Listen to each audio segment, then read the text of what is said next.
Hello. Hello, Madam. I'm Jubilin Pesino from Caranglan, Nueva Ecija, 43 years old, and I got one daughter, 22 years old, graduating this coming June and taking hospitality management. I've been working in Singapore since 2008 to 2025, but I've been working in one employer, 5 members in the family for 14 years, and I do cooking, household works, washing, laundry, and sometimes I do car washing.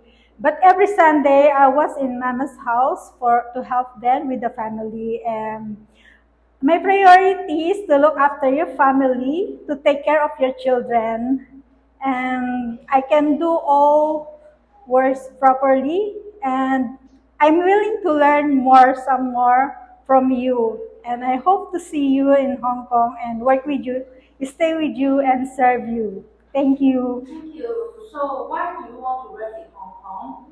I'm working, I want to work in Hong Kong because I wanted to get more experience and for my salary. Okay, how long do you expect to work in Hong Kong? 10 years and above, as long as Okay. my employer want me to stay for them. Okay, can you cook Chinese food? Yeah, sure, can. For example? For example, curry chicken, steam fish with sambal, stir fry prawn with sambal, so with chili, and chicken soup. Okay, thank you. Thank you.